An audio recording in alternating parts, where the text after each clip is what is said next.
ఈ దాని ముందు వాక్య ధ్యానం కొరకై యోహాను రాసిన మొదటి పత్రిక 2వ అధ్యాయం దాని యొక్క 3వ వచనాన్ని మనం చదువుదామండి.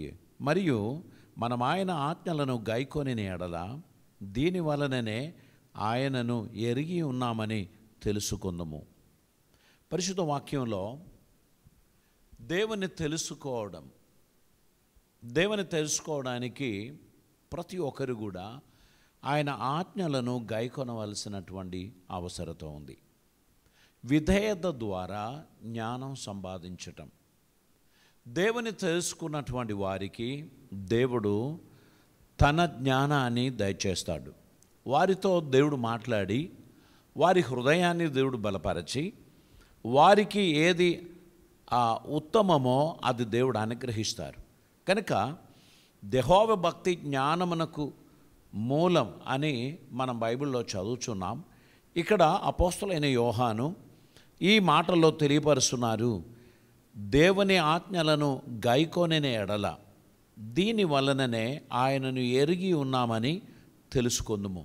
ఆయనను ఎంతగా మనం తెలుసుకుంటున్నామో అంతగా ఒక ఇంచు కూడా మార్పు లేకుండా మనం ఆయనను ప్రేమించడానికి, ఆయన మాటలు గైకొనడానికి దేవుడు మనకు సహాయం చేస్తాడు. మన జీవితంలో దేవుణ్ణి ప్రేమించటం అనేటువంటిది ఒక భాగ్యం, అదొక ధన్యత. దేవుణ్ణి ఎవరైతే ప్రేమిస్తారో వారు దేవుని వాక్యాన్ని పాటించుకుంటారు. దేవుని ప్రేమించుచున్నవారు దేవుని సన్నిధిలో విధేయత గలవారిగా ఉంటారు. ఇక్కడ మనం యెరెమయా ప్రవచనంలోనికి మనం వచ్చినట్లయితే యెరెమయా ప్రవచనం 9వ అధ్యాయం దాని యొక్క 24వ వచనాన్ని మనం చదువుతున్నటువంటి సమయంలో అక్కడ మనం ఈ విధంగా చూస్తూ ఉన్నాం. 9వ అధ్యాయం దాని 23వ వచనాన్ని మనం చదువుదామండి. అక్కడ ప్రవక్త అయిన యెరెమయా ఈ విధంగా దేవుని మాటలు తెలియపరుస్తున్నాడు. యెహోవా ఈలాగు సెలవిచ్చుచున్నాడు, జ్ఞాని తన జ్ఞానమును బట్టియు శూరుడు తన శౌర్యమును బట్టియు అతిశయపడకూడదు. ఐశ్వర్యవంతుడు తన ఐశ్వర్యమును బట్టి అతిశయింపకూడదు. దేవుడు మనకు ఇచ్చుచున్న హెచ్చరిక చూడండి. జ్ఞాని తన జ్ఞానమును బట్టి అతిశయింపకూడదు. జ్ఞాని తన జ్ఞానమును బట్టి అతిశయింపకూడదు. మరియు ఐశ్వర్యవంతుడు తన ఐశ్వర్యమును బట్టి అతిశయింపకూడదు. శూరుడు తన శౌర్యమును బట్టి అతిశయింపకూడదు. అతిశయించువాడు దేనిని బట్టి అతిశయింపవలన అనగా భూమి మీద కృప చూపుచు నీతి న్యాయములు జరిగించుచున్న యెహోవాను నేనే అని గ్రహించి నన్ను పరిశీలనగా తెలుసుకొనుటను బట్టియే అతిశయింపవలను. ఒకవేళ మనకు ఏదైనా అతిశయ కారణం ఉన్నట్లయితే మనల్ని నడిపించుచున్న మన ప్రభువును బట్టి మనం అతిశయించాలి. మన రక్షకుడైన ప్రభువును బట్టి మనం అతిశయించాలి. మనకు జయమిచ్చుచున్న మన ప్రభువును బట్టి మనం అతిశయించాలి. జ్ఞాని తన జ్ఞానమును బట్టి, శూరుడు తన శౌర్యమును బట్టి, ఐశ్వర్యవంతుడు తన ఐశ్వర్యమును బట్టి అతిశయపడకూడదు. దేవుని మహాకృపను బట్టి నేను ఇంతవరకు వచ్చాను, దేవుని మహాకృపను బట్టి నేను ఇలా ఉన్నాను అని మనం అనుకుంటున్నప్పుడు మనం ఆయనకు ఘనత చెల్లిస్తున్నాం, ఆయనను మహిమపరుస్తున్నాం. మనం కోళరు ఎగరేసి ఇవన్నీ కూడా నా సామర్థ్యమును బట్టి, నా తెలివితేటలను బట్టి, నా మంది బలమును బట్టి, నా సైన్య బలమును బట్టి, నా డబ్బును బట్టి ఇవన్నీ నేను సాధించాను అని ఎవరు చెప్పుతాడో అతడు నిజంగా అజ్ఞాని, జ్ఞానం లేనివాడు. ఎందుకు తెలుసా? ఒక మనిషికి ఈ లోకములో జ్ఞానం ఇచ్చేవాడు దేవుడే. అతనికి అవసరమైన సమస్తమును కలుగజేస్తున్నవాడు దేవుడే. కనుక దేవునికి ఇష్టలుగా నడవడానికి మనం ప్రయత్నం చేయటం ద్వారా దేవుడు మన జీవితంలో అద్భుతాలు చేస్తాడు. ఇంకా మనం 31వ అధ్యాయం 34వ వచనం చదువుదామండి. యెరెమయా ప్రవచనం 31వ అధ్యాయం 34వ వచనం. నేను వారికి దేవుడనై ఉందును, వారు నాకు జనులగుదురు, వారు మరి ఎన్నడూను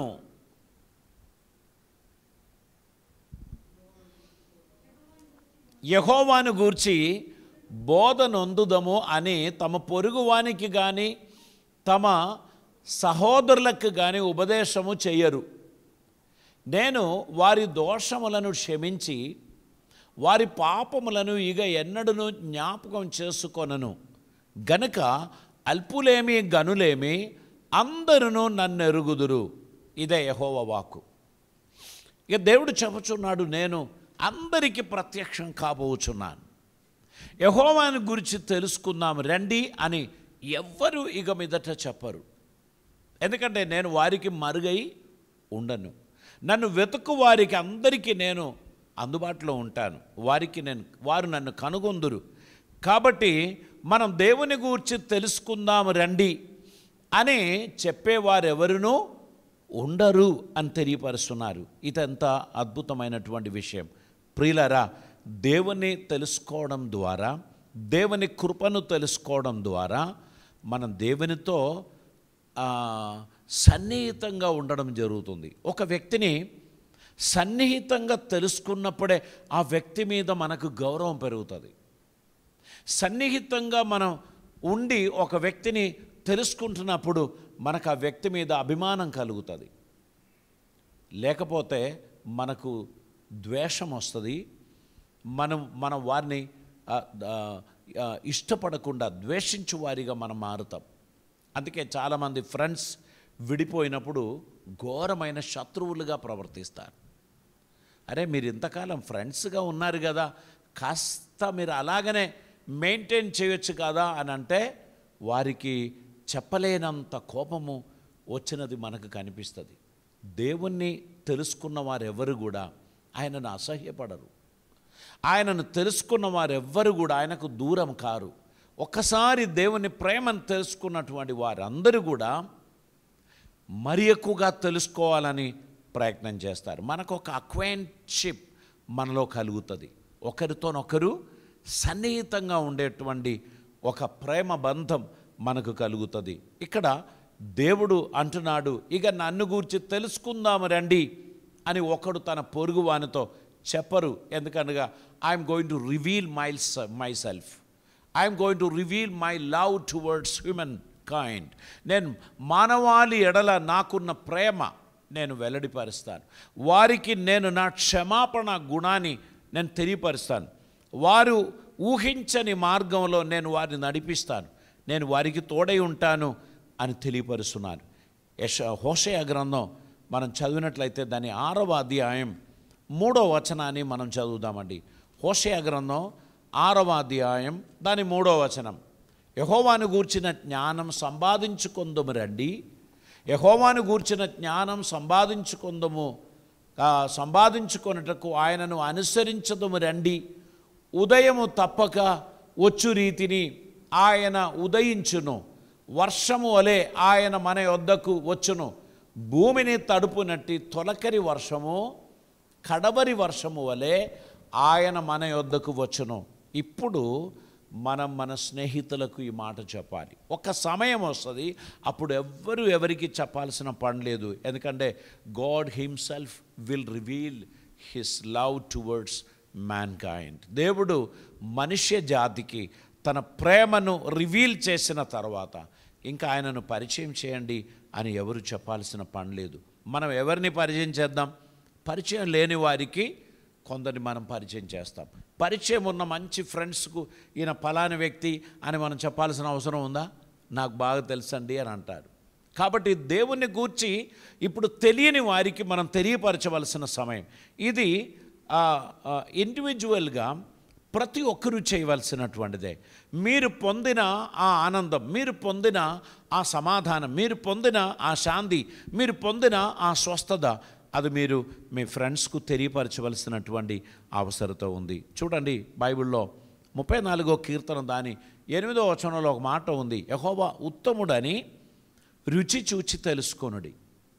దేవుడు ఉత్తముడని రుచి చూచుకున్న వారు మాత్రమే చెప్పగలరు. దేవుని వ్యక్తిగతంగా తెలియని వారికి ఆయన ఉత్తముడా కాడా అనేది వారికి తెలియదు. వారు ఆయనను గురించి ఏం చెప్పలేరు, కానీ అనుభవించిన వారు చెప్పగలుగుతారు.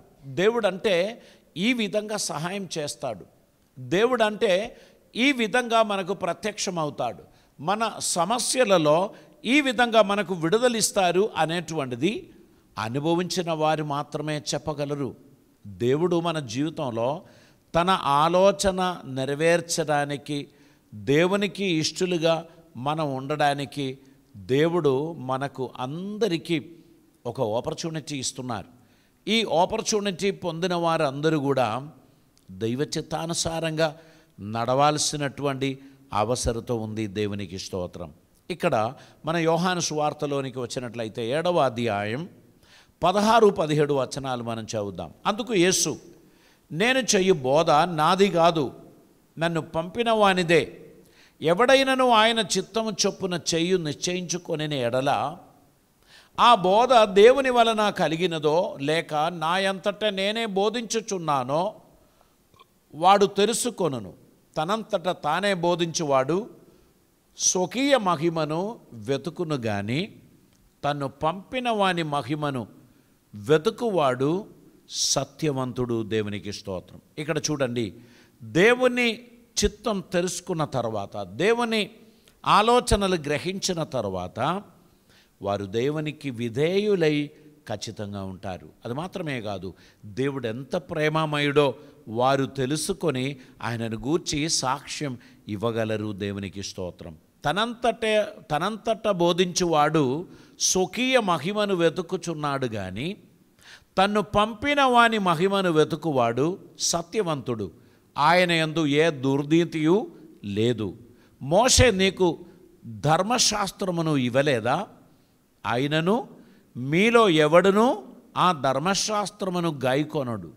మీరెందుకు నన్ను చంపచూచుచున్నారు అని యేసు అలనాటి ప్రముఖులతో అడగడం జరిగింది. ఇక్కడ దేవుని తెలుసుకున్న కొలది మనలో విధేయత వస్తుంది, మనలో సమర్పణ వస్తుంది, మనలో దేవుని మీద ప్రేమ అనురాగం వస్తుంది. దేవునికి లోబడిన వారిగా జీవించడానికి మనకు అది సహాయపడును. యోహాను సువార్త 8వ అధ్యాయం 31వ వచనం 31వ వచనం మనం చదువుతున్నప్పుడు, కాబట్టి యేసు తనను నమ్మిన యూదులతో, మీరు నా వాక్యమందు నిలిచిన వారైతే నిజముగా నాకు శిష్యులై ఉండి సత్యమును గ్రహించెదరు. సత్యమును గ్రహించిన వారు సత్యమునకు సాక్షులవుతారు. జ్ఞానం సంపాదించిన వారు జ్ఞానవంతులు అవుతారు. పుట్టినప్పుడే ఎవరు జ్ఞానవంతులుగా పుట్టలే, అందరూ శిశువులుగా పుట్టారు. అమ్మ చెప్పే మాట నోటిలో శ్రద్ధగా చూస్తూ అమ్మ పలికినట్లు పలకడానికి ఆ శిశువు ప్రయత్నం చేస్తాడు. 6 months 7 months to 1 year పిల్లలు ఏదో కొన్ని మాటలు పలకడానికి ప్రయత్నం చేస్తారు. వారెవరు కూడా పుట్టినప్పుడే సరళమైన భాష మాట్లాడుకుంటూ ఈ లోకానికి ఎవరు రాలే. వారు తెలంగాణలో పుడితే తెలుగు మాట్లాడతారు, వారు తమిళనాడులో పుడితే తమిళ్ మాట్లాడతారు, వారు కేరళలో పుడితే మలయాళం మాట్లాడతారు, వారు బాంబేలో పుడితే మరాఠీ మాట్లాడతారు. దానికి ఏమీ తేడా లేదు. వారు ఎక్కడ వాళ్ళు, ఏ ఊరోళ్ళు, ఇవన్నీ సంబంధం లేదు.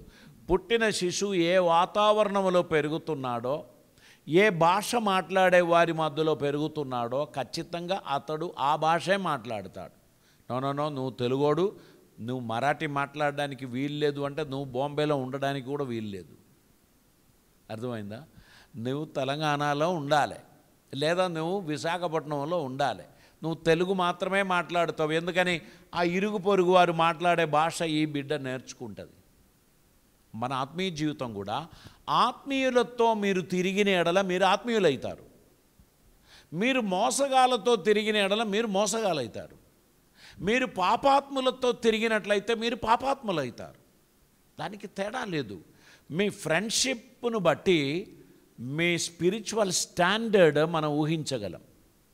మీ స్నేహితులు ఎవరు, మీరు ఎక్కువసేపు ఎవరితో తిరుగుతున్నారు, దాన్ని బట్టి మీ క్యారెక్టర్ వారిలోనికైనా రావాలి, వారి క్యారెక్టర్ మీలోనికైనా రావాలి. ఇది తప్పదు. కాబట్టి ఫ్రెండ్స్ను సరిగా చూస్ చేసుకోవాలి. అందుకే దుష్టుల మార్గములో నడవక, పాపుల మార్గంలో దుష్టుల ఆలోచన చొప్పున నడవక, పాపుల మార్గంలో నిలవక, అపహాసులు కూర్చుంటున్న చోట కూర్చుండక, యెహోవా ధర్మశాస్త్రమునందు ఆనందించుచు దీవారాత్రము దాన్ని ధ్యానించువాడు ధన్యుడు అని బైబిల్ చెప్తున్నారు. మీ ఫ్రెండ్స్ మిమ్మల్ని నీతి మార్గంలోనికి నడిపించగలరు, అనీతి మార్గంలోనికి కూడా నడిపించగలరు. మీ ఫ్రెండ్స్ మిమ్మల్ని దొంగతనం చేసే వ్యక్తిగా మార్చొచ్చు.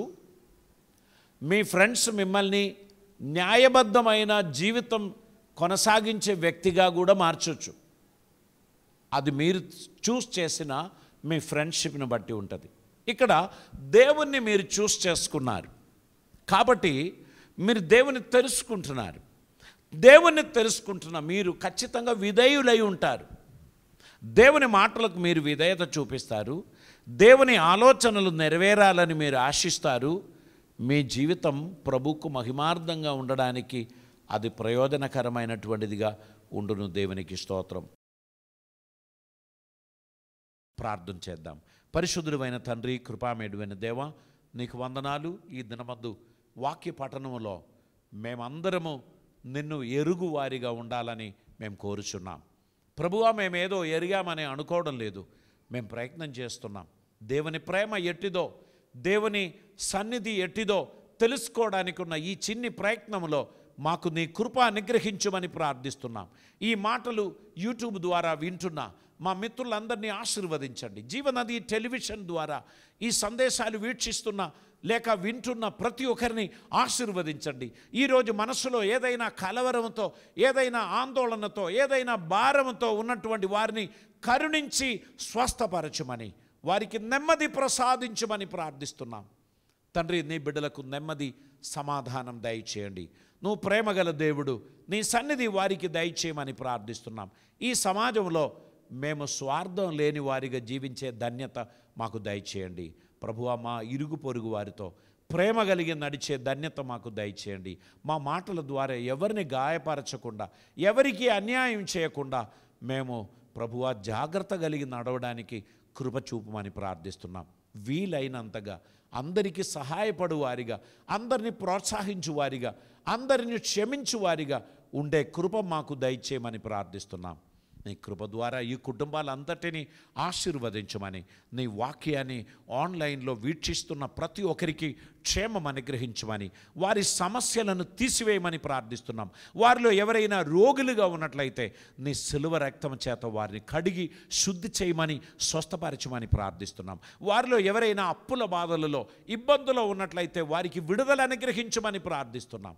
తండ్రి, ఫ్రెండ్స్ను పోగొట్టుకొని ఒంటరిగా ఉన్నటువంటి వారిని మీరు ఆశీర్వదించి వారి ఫ్రెండ్షిప్ తిరిగి స్థాపించడానికి సహాయం చేయమని ప్రార్థిస్తున్నాం. తండ్రి, ప్రతి ఒక్కరికి మీ కృప అనుగ్రహించమని యేసు నామమున అడుగుచూ ఉన్నాం పరమ తండ్రి. ఆమేన్.